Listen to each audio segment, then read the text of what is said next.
Сәлеметсіңдер ме балалар? 3-ші сынып қазақ тілі пәні. 10-шы сабақ жанды табиғат туралы мазмұндай аламын. Мәтін және оның түрлері тақырыбы. 38-ші жаттығу ұқсас тақырыпта берілген мәтінді салыстыр. Мәтіннің тақырыбы ит жақсы дос. Бір баланың иті болыпты. Баланың аты Талғат. Итінің аты Ақтөс екен. Талғат балаларға Ақтөстің пайдасы жоқ депті. Балалар күліп, біздің итіміз жақсы, үйді күзетеді, пайдалы дейді.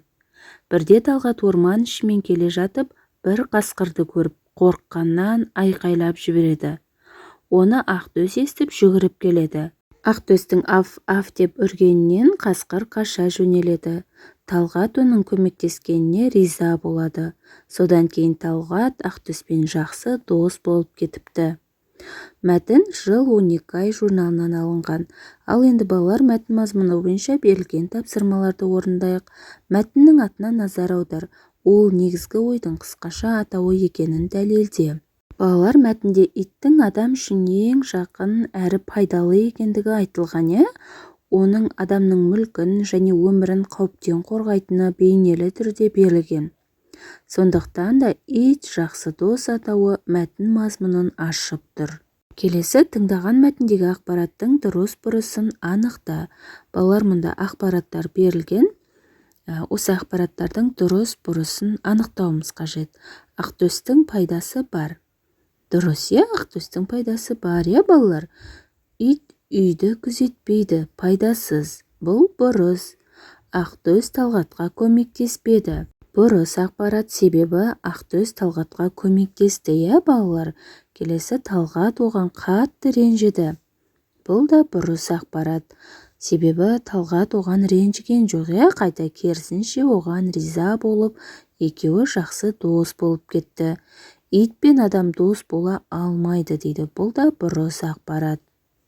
39-шы жаттығу мәтінді қатесіз әрі көркем жаз.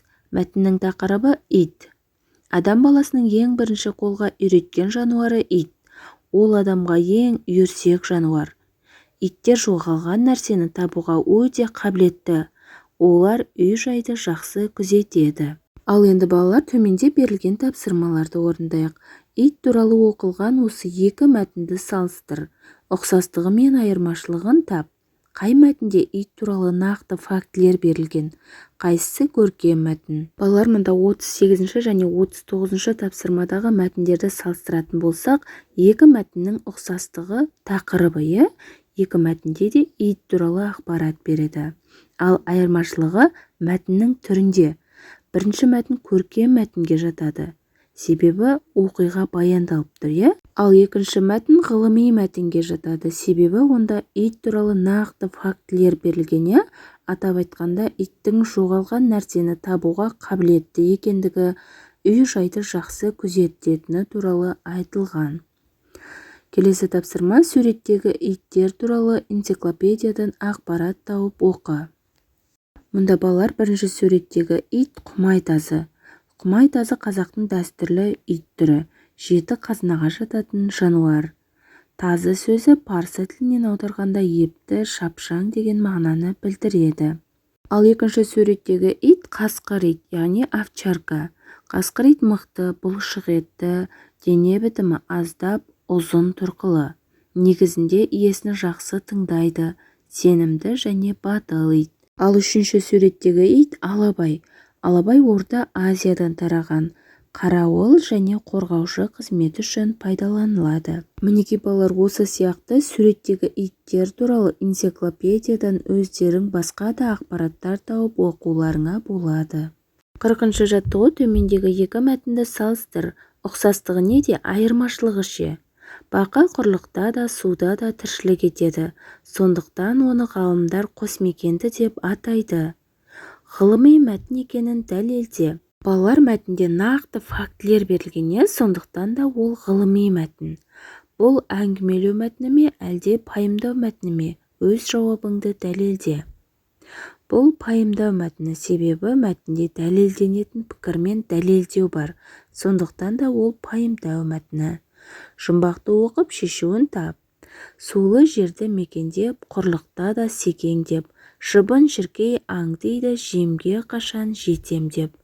Жұмбақтың жауабы бақа. Жұмбақтың көркем шығарма екенін дәлелде. Балалар, жұмбақта бақаны бейнелі түрде суреттеген, сондықтан да ол көркем шығарма болып табылады. Ал енді балалар, осы екі мәтінді салыстыратын болсақ, ұқсастығы екеуінде де бақа туралы ақпарат берілген. Ал айырмашылығы бірінші мәтін ғылыми мәтін, екінші мәтін көркем мәтін. Мінекей балалар, осымен бүгінгі сабағымыз аяқталды. Сендерге барлық тапсырмалар түсінікті болды деген ойдамын.